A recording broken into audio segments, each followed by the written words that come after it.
Okay, we are standing here at the monument to the 23rd Pennsylvania Volunteers, also known as Birney's Zouaves. And we're going to talk about their actions here during the Battle of Gettysburg, the campaign leading up to Gettysburg, their actions on July 3rd, and their pursuit of General Lee starting on the 4th. And then we're also going to talk about the monument and what it represents, what it stands for, and the story that's behind the monument. I'm going to start here on part 1 on July 1st, 1863. On July 1st, 1863, the 23rd Pennsylvania was in Manchester, Maryland, about 35 miles from where we now stand. And around 8 o'clock in the evening on July 1st, they received an order to make way toward Gettysburg. They left Manchester and they went on a march of about 2 miles before they realized, and they were with the 6th Corps at the time, before they realized that they were heading in the wrong direction. Apparently, a guide who had been marching the Corps took the wrong road. So there was a counter march that had to be made, and that counter march cost them 2 miles, and finally they got onto the Baltimore Pike near Westminster, Maryland. And from there, they made their way in the direction of Gettysburg, Pennsylvania, up what is today Route 97.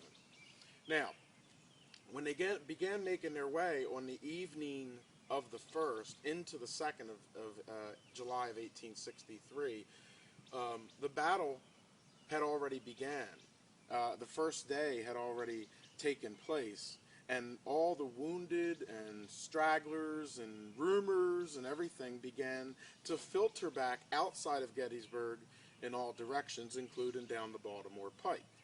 And these soldiers of the 6th Corps, in which the 23rd Pennsylvania belonged to, were marching on their way to Gettysburg as these rumors began to filter back away from the town and the battle.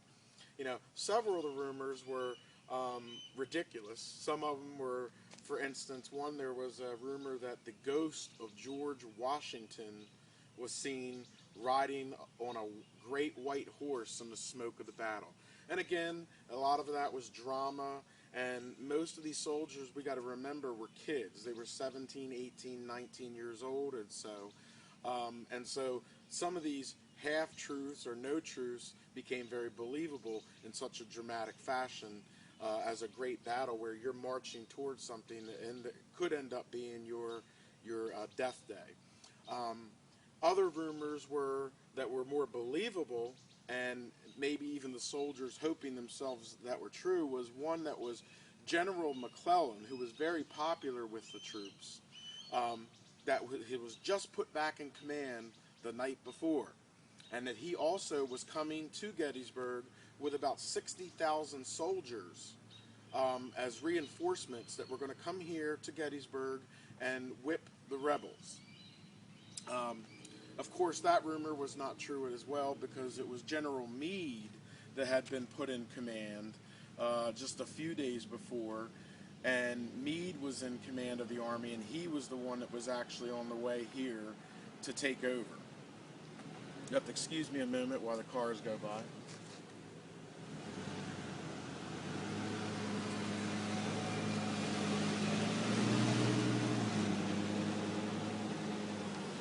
Now, as this march continued, and that march would be one of the most memorable of the war, a total of 37 miles. As that march proceeded toward Gettysburg on the evening of July 1st, the 23rd Pennsylvania, along with many other Pennsylvania regiments, crossed the Maryland into Pennsylvania state line and unfurled their flags and sang the song "Home Sweet Home." I'm taking you right there to the Pennsylvania state line on part 1. This has been part 1 of the 23rd Pennsylvania Birney Zouaves.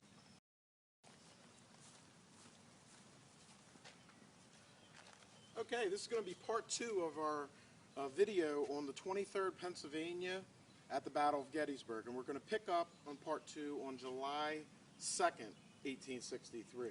Now, the 23rd Pennsylvania, as they marched along with the 6th Corps from Westminster, Maryland, and crossed into the state line at Pennsylvania, they proceeded through Littlestown, Pennsylvania, to Taverns, Pennsylvania, and finally reached Gettysburg at 4 p.m. on July 2nd, 1863. When they arrived in Gettysburg, they went about as far as where the Granite Station Road was. Today there's a Mulligan McDuffer's golf course there. And they made a left on Granite Station Road and then proceeded to Hospital Road, and they took Hospital Road basically around to the base of where the rear side of Little Round Top. It was there that they were ordered to support the 5th Corps. Now the reason that the 5th Corps needed support is the 5th Corps was there at Round Top replacing Dan Sickles' 3rd Corps when he had moved those soldiers about almost a mile in front of the line, exposing a large hole at the southern portion of the battlefield. In doing that, soldiers from all different corps were being rushed all over the field. The 5th Corps was supporting.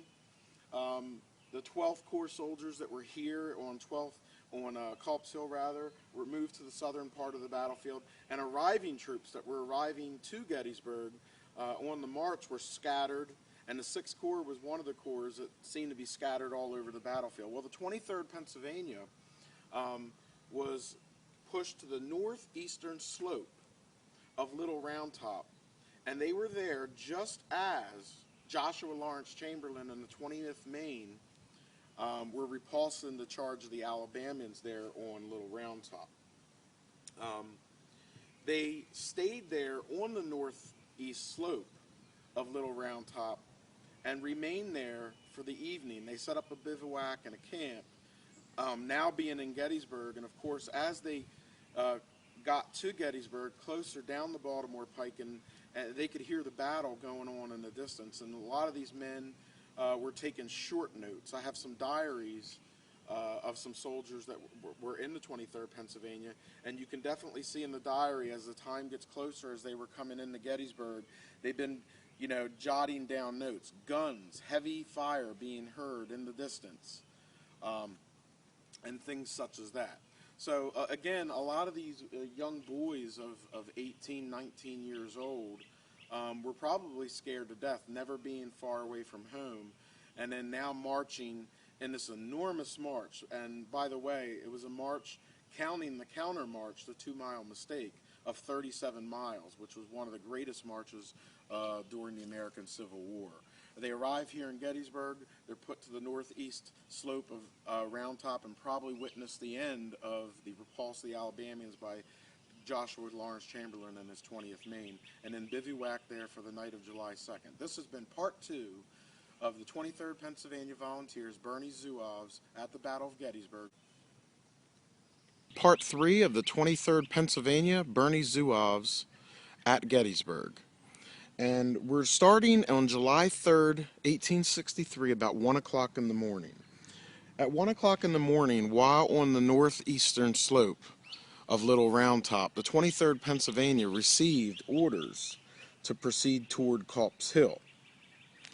They made their way from Little Round Top, probably by the Weichert farm lane and Weichert property, and they began marching in the direction coming from where our camera is now facing.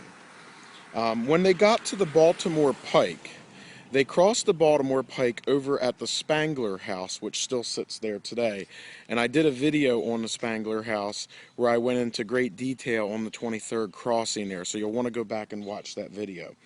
When they crossed the Spangler House, they were proceeding to the left side of the house when a Confederate artillery shell struck near the top of the house where the chimney is today, knocking out some bricks. And if you go there to the Spangler House, you will see where there appears to be bricks that were hit and were replaced at a later date. When that happened, some people from the house came out of the house and jokingly went up to some of the soldiers that were there and said, "Why don't you do your fighting on the roads and stop tramping down our crops?" Of course, these were northern Pennsylvania citizens, and they were probably appreciative that the Union Army was here to defend their state. but they were probably also a little bit distressed that their farms and their livestock and their homes and property were subject to damage. Um, and of course, the 23rd Pennsylvania soldiers took a humor when they heard that. Now, they were sent to Culp's Hill in this position right here where we stand to support Geary's division of the 12th Corps. Now, they were under the command of Colonel John F. Glenn. And here, early in the morning of July 3rd, 1863, Glenn moved the right wing of his regiment, rather, into the breastworks. Now, if we look here at the monument, you're going to see the right and left flank markers. There's the left flank marker over here, and there's the right flank marker. When the 23rd was lined in their line here, Glenn moved them into the breastworks. And what I've done today is right across the road here, I've gotten those flank markers using American flags, and I've marked the position of the flank markers in the breastworks, which is the approximate position that the 23rd held here on the morning of July 3rd, 1863. And there you can see the left flank of the 23rd Pennsylvania along what is the original breastworks. Right here at the edge of the woods where this little hump is in the ground. It's a little hard to see now at this time of the year, but that little hump is the original breastworks, or what is remaining of it. And there's the right flank flag right there. And they actually go back in a trace line to the flank markers that flank the monument here in front of us. Glenn moved his troops into the breastworks.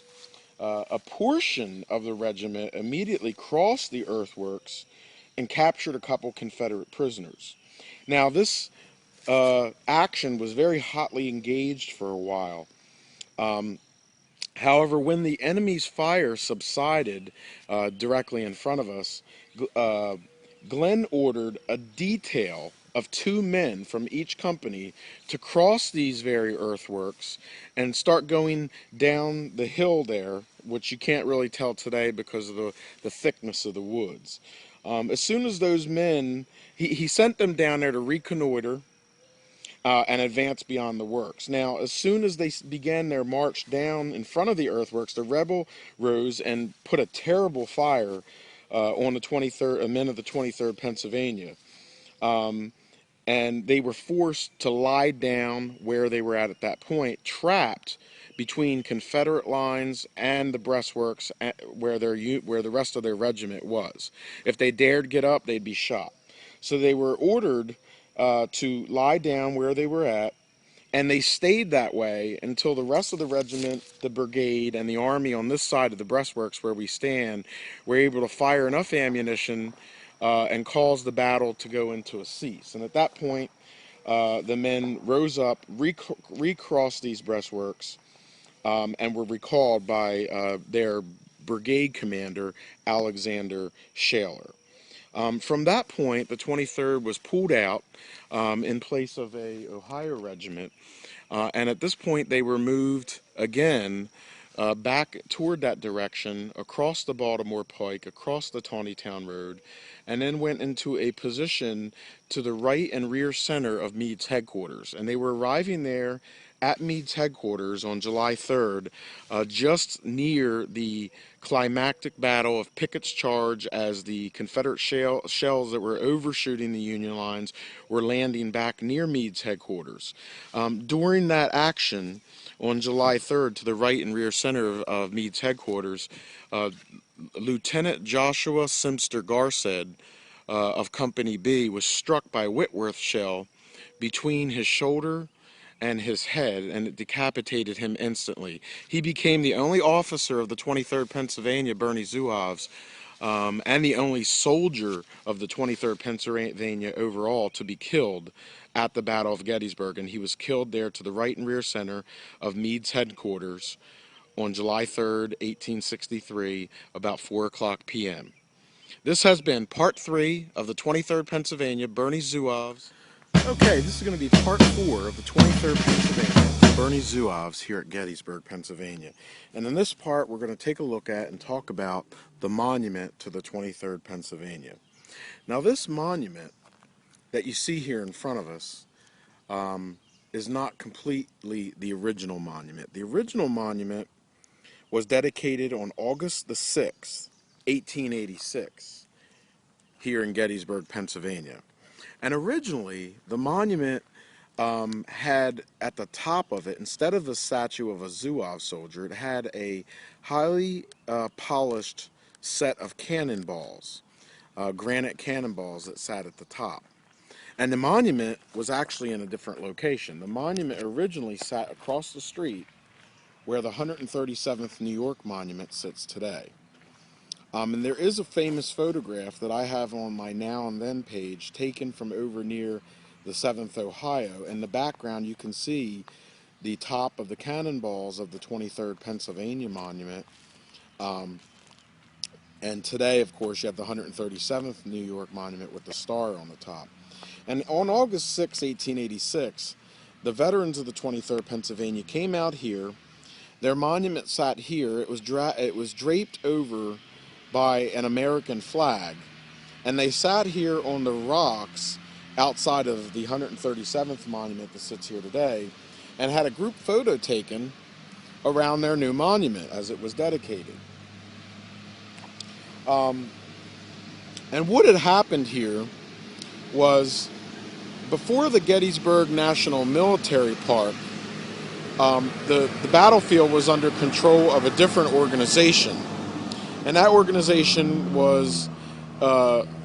had historians such as John Batchelder, who was in control of what regiments placed what monuments and where. And the 137th New York in 1887 decided that they wanted to erect a monument very soon. And when they came here, their veterans came here, they seen the 23rd Pennsylvania's monument sitting here.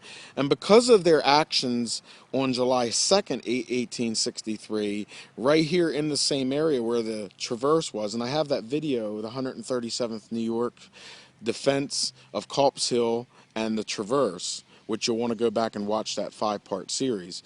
They decided that they should have the spot where the 23rd Pennsylvania monument was, and the 23rd Pennsylvania should have to remove their monument and move it into the reserve position across the street where it stands today. And of course, as this issue was brought to the heads of the park, it was agreed upon with the 137th, and the 23rd Pennsylvania was forced to move their monument across the street into a reserve position.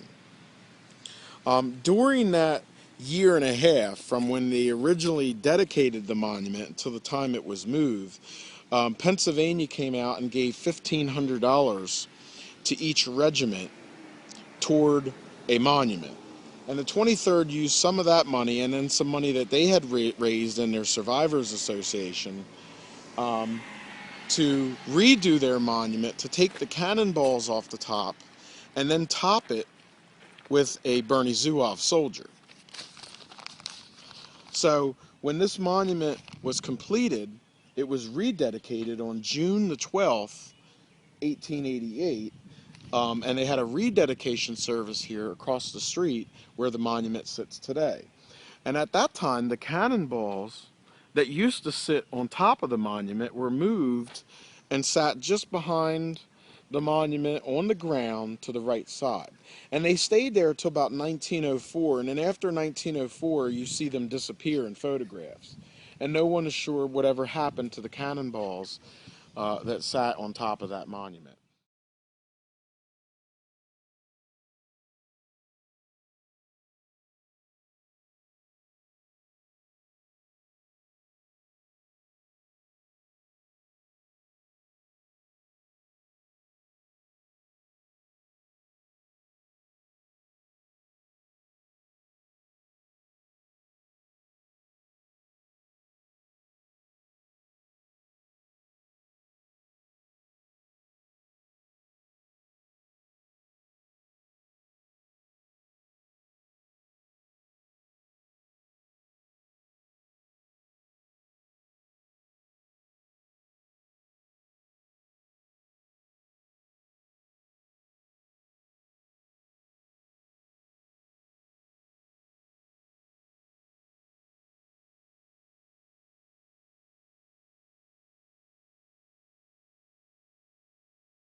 Now, a little bit about the monument. Um, First off, in September the 11th, 1888, Private William J. Ray and Sergeant James Spence came for a visit to Gettysburg and came out here to the monument. And as the men were looking at it, Spence said to Ray, he said, "What age do you think the figure represents on the top?" Um, and Ray says, 19. And then Ray looks at him and he says, "When were you born?" He said, "July of 1844 was Spence's reply. And Ray said, "Well, if you were born in July 1844, then that made you 19 years old when you sat in the trenches uh, here at Culp's Hill on July 3rd, 1863. And those trenches he was referring to were the ones that we did the video in our last part across. So, and it was the chaplain of the regiment had actually got and ascertained the age of every soldier that fought here at Gettysburg. And when he did an average age of all the soldiers, it was found out that the average age of Birney Zouaves here at the Battle of Gettysburg was 19. So that was one of the human interest stories here about this monument. Also, during the rededication in 1888, two men were hit by were told of a story on July 3rd where a ball hit John Quinn of Company E in the heel, somewhere in this area that our camera is on now. It bounced off his heel and it struck Henry Docherty in the breast. Now, it was found that the ball itself had struck a dagger type that Docherty had held in his breast pocket of his girlfriend. And the ball hitting the dagger type of this uh, dagger type of his girlfriend actually saved his life. And he survived the war, and then after the war, Docherty married the girl and made her his wife. There was another story that was told that William Milford of Company A, while he was in the breastworks here that we're looking at, on the morning of July 3rd, he found the head of a penny, which someone had cut out of the center of a penny to make a stick pin. And usually what they would do, they would solder the head of a penny onto a little pin and then wear it on their shirt. It was called a stick pin. And the remainder of it, or the ring of it, they would actually put on their pinky finger as a good luck ring. Well, Milford found the center of a penny, which someone had probably cut out to make a stick pin. Now, a few months later, after the Battle of Gettysburg, while on picket duty in Virginia, Lieutenant Zouaves was talking about some of the recent campaigns they had went through, and when the subject came to Gettysburg, he pulled out of his pocket the center of a ring, or I'm sorry, the edge of a ring, which he had found here, not too far from the spot. They were actually on their way over toward Meade's headquarters on the 3rd when Lieutenant Zouaves on the ground found the ring. Now, he said to Milford, he says, "You're the man I've been looking for." And when they put the two pieces together, they fit. They were both found by two different men during the battle on July 3rd, 1863, in two different areas, and it appeared that they fit perfectly. And it was such a fascinating story that that item, along with a few other historical items from the Battle of Gettysburg that some of the soldiers brought here when they rededicated in 1888, were put into a wooden box, and they were buried in the lower base of the monument down here where it says Birney Zouaves. So this is probably the only monument on the Gettysburg National Military Park that actually has a time capsule in it. The time capsule, according to my great-great-great-grandfather, was to be opened by the last survivor of the regiment. And the last survivor of the regiment died in the late 1930s, and he was too ill, and he lived over in Ohio in a soldier's home and was never able to make it out, so the time capsule was never opened. So that's kind of like a little secret of the monument here at Gettysburg that it does have a time capsule. Now, the monument has a depiction of a Birney Zouave soldier. In our next part, we're going to talk a little bit more about the monument and what it represents. This has been part 4 of the 23rd Pennsylvania, part 5. And we left off as we were about to explain the monument. Now, the monument represents, and it tells a story, it represents a soldier of the 23rd Pennsylvania here at the Battle of Gettysburg on the early morning of July 3rd, 1863.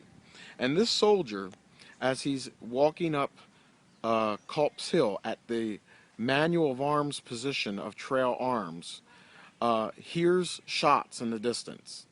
Now, trail arms is not look exactly like what you see there, but what it is, it's the soldier hearing the shots of battle and then in shock grabbing the top of the rifle with his left hand. The soldier is represented as a youthful soldier of 19 years old, and then the split tree stump behind him represents the wooded area of Culp's Hill and the harsh artillery fire that took place here on July 2nd and July 3rd of 1863. This soldier, this particular soldier, this has been a misconception that has been wrong for a long time. There's some books out about who this soldier is, and it says that the soldier that's represented up here is Corporal Matthew Spence, and that's only a partial truth. The actual soldier that's on there is from the neck down, it is Private William J. Ray. The head is that of Corporal Matthew Spence. And I have a letter that William Ray wrote about how that came into being. And basically what had happened, Ray was severely wounded at the Battle of Fredericksburg, of First Fredericksburg, where he was shot through the eye. He was disfigured and he wore a glass eye for the rest of his life. Since Ray was in a hospital in York recuperating at the time of the Battle of Gettysburg, he was not present here for Gettysburg. However, he left the hospital to defend the Wrightsville-Columbia Bridge and help burn it down, just preceding Gettysburg and preventing Confederate troops from marching into other parts of Pennsylvania. And then he later went on to become a wounded veteran Reserve Corps regiment and would later win the Congressional Medal of Honor at Fort Stevens in Washington, D.C. And the men of the regiment were very proud of him and wanted him to pose for the monument, but he refused because of the disfigurement for his face. However, they did use a wartime photograph as a model for his body, and then they chose the head of Matthew Spence. And that's why when you look at the monument today, the head seems to be a little bit larger in scale than the body. And it is definitely the head of Matthew Spence on there. The monument, to compound that story, is extremely accurate. Birney Zouaves was equipped with the Austrian Lorenz two-band rifle, and they didn't miss it. They hit that nail on. This is a Austrian Lorenz two-band rifle that is depicted. The Birney Zouave uniform was light blue chasseur trousers with a stripe going up the side. If you were a corporal or a sergeant, you would have extra stripes going up the sides of the pants. It had trefoils on the left and right side near the gut, which you can see the trefoil just above the bayonet there. And then, of course, it had the loops on each arm, as you can see right there where he's holding the rifle with his hand. You'll see the little loop. You will see they got this uniform down. The sculptor got the uniform down perfectly.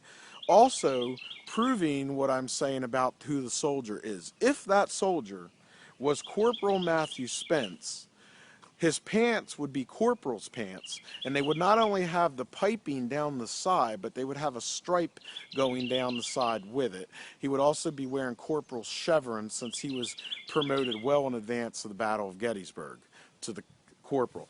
But the fact is, it's the head of Matthew Spence, and the body, thus the soldier himself, is a private and wears the private's pants and private's jacket of a Birney Zouave. This is one of only a couple monuments at Gettysburg that actually have color in it. And the color is here in the form of the Greek cross on the front, and that is from the 1st Brigade, the 3rd Division of the 6th Corps. And they put blue tile cross in the front. It also has their U.S. flag as well as their Pennsylvania flag featured, as well as the nickname of the regiment. It talks about their positioning here at the battle. It talks about when the tablet was erected. It has their brigade commanders on the side.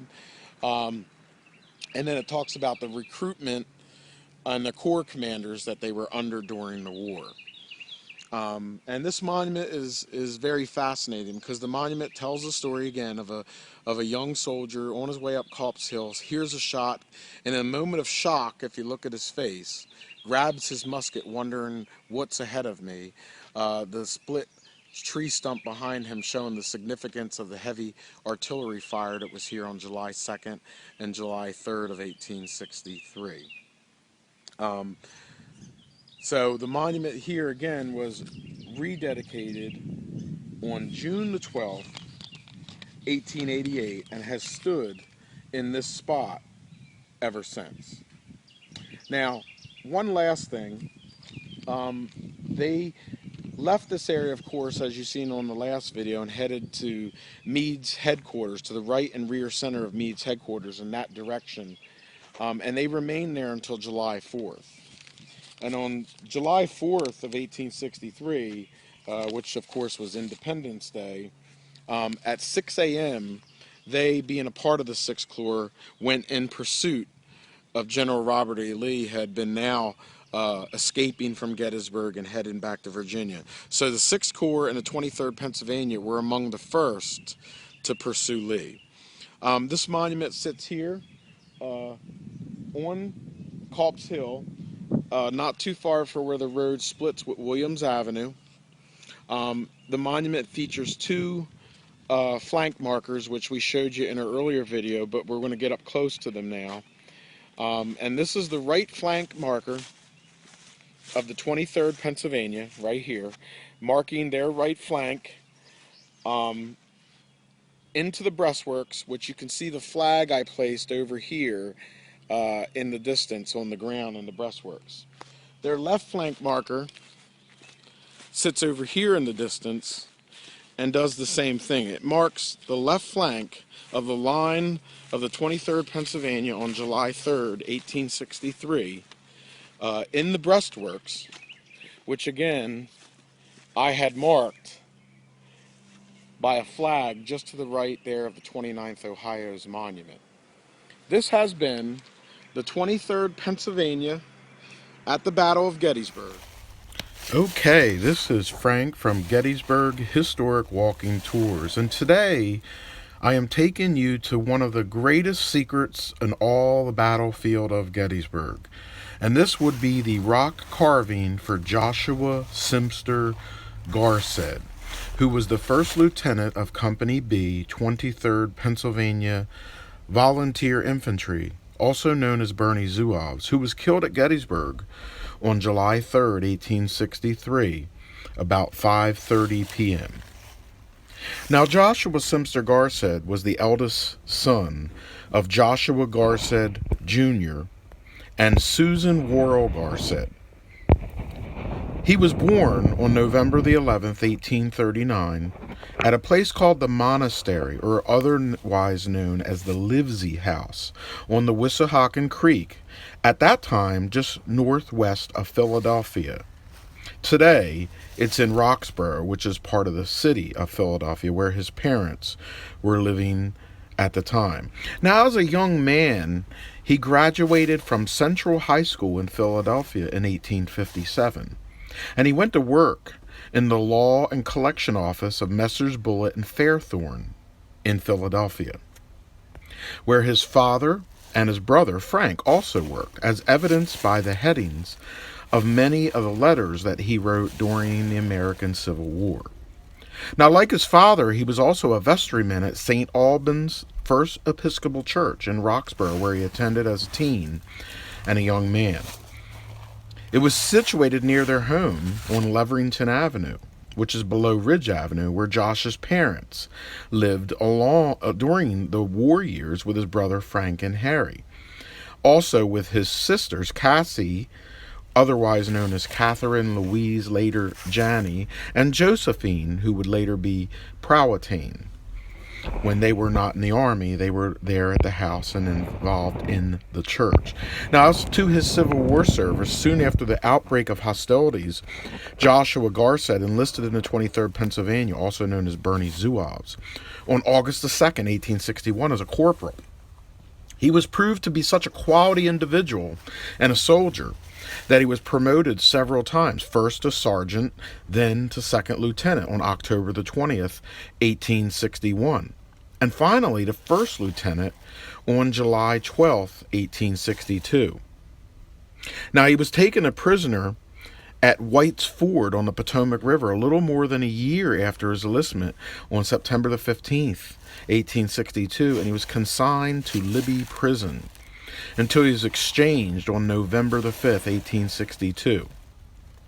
Now, in June of 1863, Robert E. Lee and the Confederate Army invaded Pennsylvania, pursued by the Army of the Potomac. They caught up and collided at Gettysburg with fateful results.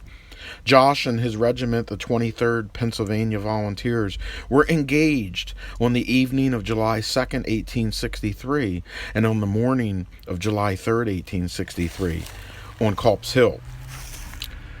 On July 3rd, the 23rd Pennsylvania was moved across the Baltimore Pike and placed to the right and rear of Meade's headquarters, not far from the Town Road, after spending the previous evening defending earthworks on Culp's Hill. After Pickett's charge, there were several shots that were being fired from artillery. Maybe Union gunners letting them know that they're still there. Maybe Confederate gunners not wanting the Union Army to know that they were actually retreating, but to make them think they were still nearby. Joshua Semster Garcett was struck by a solid Whitworth shot between the right shoulder and neck area and was instantly killed, nearly decapitated. His brother Frank stated that the impact tore him to pieces.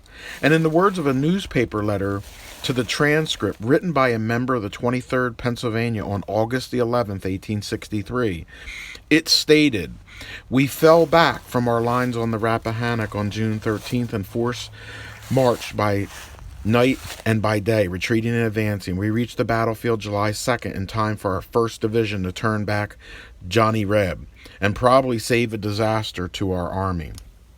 On the 3rd, our corps, which was the 6th under Sedgwick, was one of the heaviest shot and shell fires ever on the continent.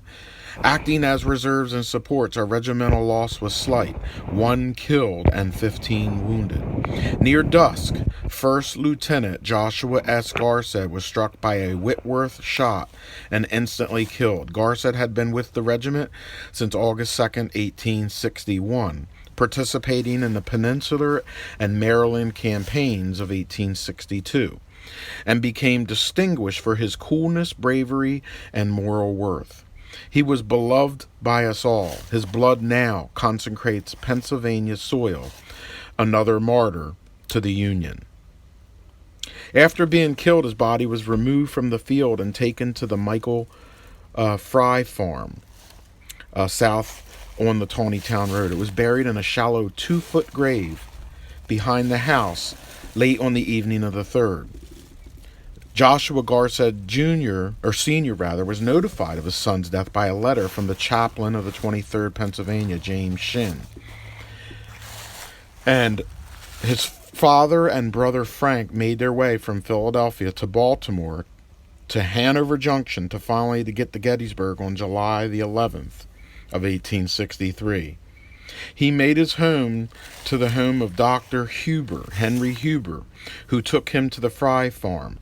A box was ordered at the cost of $15. 2 farmers disinterred the body, and Josh Sr. noticed that care was taken burying his son in a temporary grave. After identifying his son, he called Frank over and said, "That's Josh." The odor was very offensive, and the corpse was darkened due to being buried in a warm, water-filled grave due to the heavy rains on July 4th and 5th. The clay ground had kept the water. On the afternoon of the 12th, Joshua Garce's remains were taken to East Cemetery Hill and placed in the tent of Dr. William Burnell for disinfectment. There is a photograph that shows French Mary Tepia, the 114th, standing on that very day with the Dr. William Burnell's tent in the foreground. It is most likely that Joshua Garce's body is in that tent being disinfected at the time. At that time, Joshua's father clipped a piece of his son's hair and placed it in his pocket, as witnessed by Frank Garce. He was treated with charcoal and chlorate of lime. When finished, there was no odor, and the remains were well preserved and placed in a new box. The box was then taken to the Adams Express office and shipped back to Rossburg at the cost of $15. While in Gettysburg, Joshua Garce Jr. and Frank Garce visited hospitals to find soldiers that witnessed Joshua being killed. A soldier then took them to the site on the evening of the 12th. Frank Garce had a piece of iron engraved with JSG placed in the ground near a boulder, and the family visited the site for the next 20 years. The site of death was just east of Meade's headquarters on the eastern side of the Towny Tone Road. Joshua's sword and watch were sent home and were lost until in 2003, when I discovered them in an attic in Philadelphia. The home was that of Emily Prowatane, who had the original Garce letters and transcribed them in the 1950s. On top of those letters were her address. I was able to use the address to find the home and then contact the owner of the home. Also in the attic were photos, letters, a sword, and a gold ring with a lock of Joshua's hair, which Joshua's father had made as a memorial for Joshua's mother. Of the 24 letters in the collection, 21 are from Josh himself, most of them to his brother Frank. His father wrote one a few days before his death at Gettysburg, and another was wrote by the regimental chaplain James G. Shim, informing the father of his death.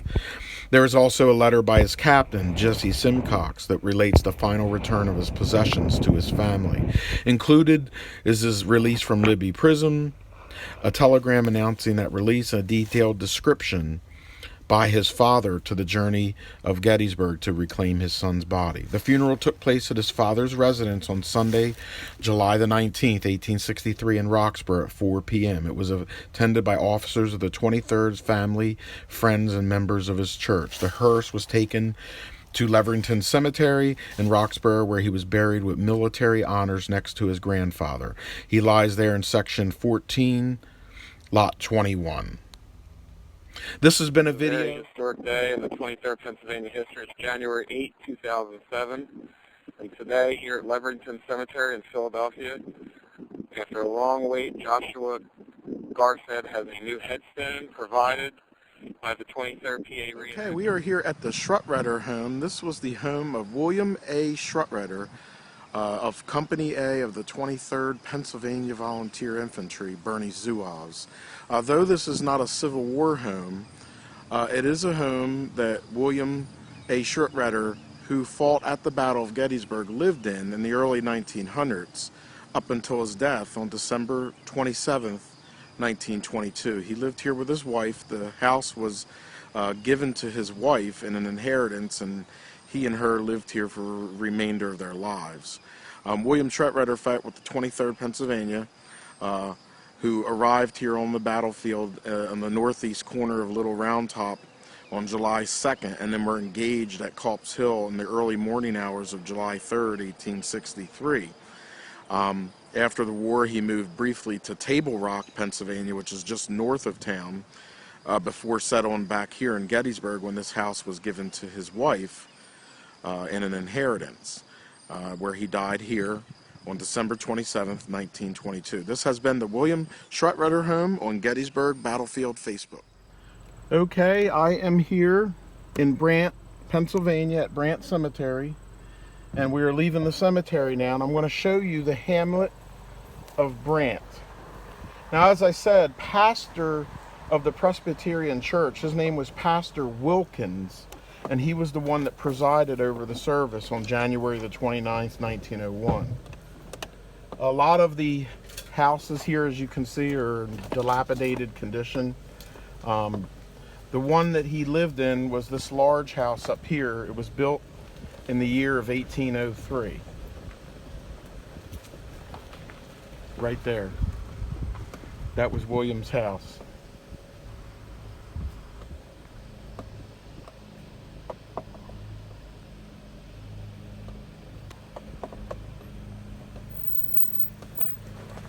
And some of the roads that go back in the hamlet are still made of stone or dirt, as they probably did during the times that he lived here.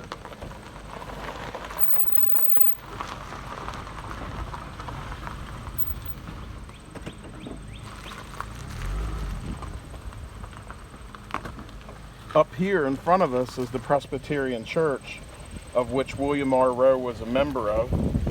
It's also the church that was pastored by Pastor Wilkins, who presided over his cemetery.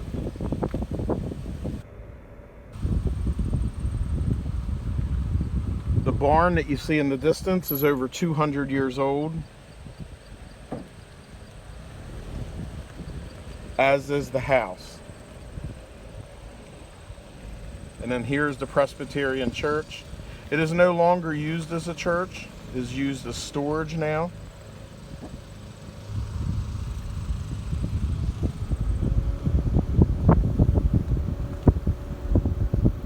And this is the hamlet of Brant, basically made up of some mobile homes and some old homes.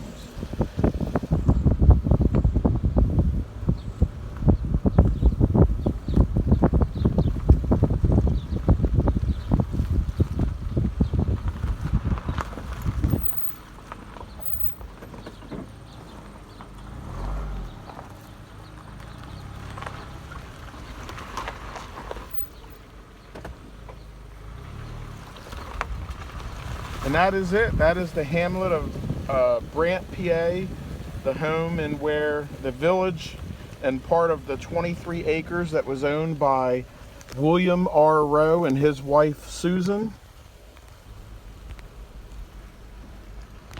There again is the church that they attended,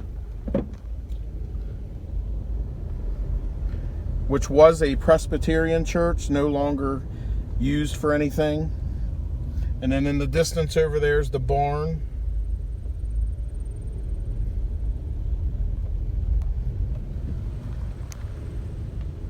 This has been a video on William R. Rowe here on Gettysburg Historic Walking Tours.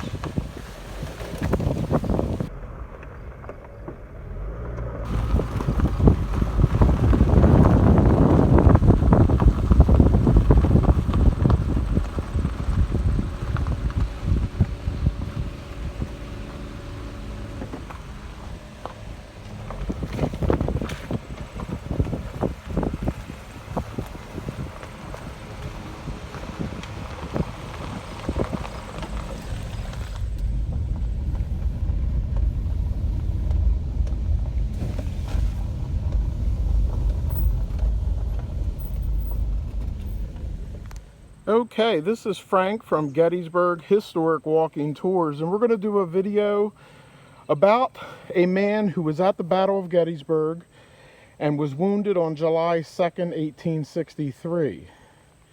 And that would be Corporal William R. Rowe, Company G, 23rd Pennsylvania Volunteers.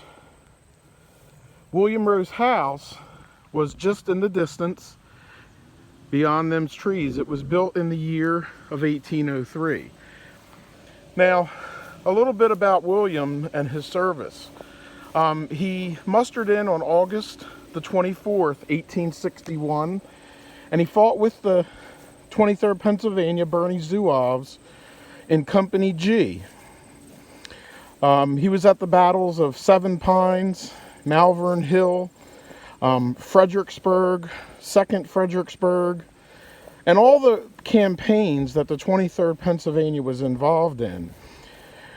On July 2nd, 1863, the 23rd Pennsylvania reached the field of Gettysburg, and them, along with other members of the 6th Corps, they were sent to Culp's Hill to support the actions on Culp's Hill. They were under the command of Lieutenant Jesse Simcox. Now, William Rowe was wounded in the arm at Culp's Hill on July 2nd, 1863, right at the earthworks at the edge of the woods. Today, that would be behind the 137th New York Monument and about 25 yards in front of the 23rd Pennsylvania Monument up on Culp's Hill. He was born on September the 11th, 1833 in Philadelphia. And he lived in Philadelphia before the Civil War. Now, he would be transferred on September the 8th, 1864, out of the 23rd Pennsylvania since they disbanded the regiment, and he would then sign up with the 82nd Pennsylvania and would reach the rank of sergeant. But in the 23rd Pennsylvania at Culp's Hill, he was a corporal when he was wounded. After the war, William Rowe wanted no parts of war anymore. In fact, he stayed in Pennsylvania, but he did not return to Philadelphia, and he moved as far away from Philadelphia or Gettysburg that he possibly could. He moved to a small little hamlet called Brant, where he owned 23 acres. Now, Brant, PA today isn't even registered on the map. It's near Lanesboro, Pennsylvania, or Susquehanna, Pennsylvania, and it's right on the New York state line. In fact, when you leave the cemetery and cross the road over into the woods, you're practically in New York State. Now, he had 2 children that died in the late 1870s within 7 days of one another. A fever broke through the hamlet of Brant here, and I think it was 1877, claimed both of his children's wives. So it was just him and his wife, Susan Brant, that lived in the house here. They were members of the Presbyterian Church here in Brant, PA.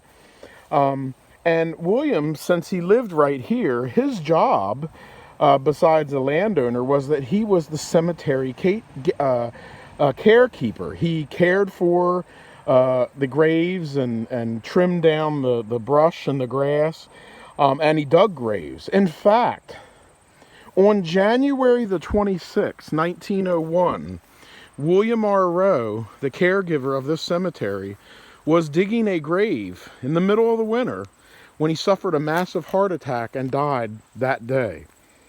And a few days later, on January the 29th of 1901, his service was right here where his grave is today, next to Susan. And the minister of the Presbyterian Church actually presided over his service. So, pretty strange story. Wounded soldier at the Battle of Gettysburg, survives the war, returns and moves up into the extreme northeast Pennsylvania into a small hamlet of Brant as a cemetery gatekeeper, and he dies with a heart attack digging a grave in the cemetery on January the 26th, 1901. His grave says, William R. Rowe of Company G, 23rd Regiment, PV, born September 1st, 1839, died January 26, 1901. And next to him is Susan, wife of William R. Rowe, born May 26, 1848, died June 29th, 1918. He was a member of post number 61 GAR, which was nearby here, and he's buried here today at Brant Cemetery. This has been a video on William R. Rowe and the town and the hamlet of Brant, here on Gettysburg Historic Walking Tours.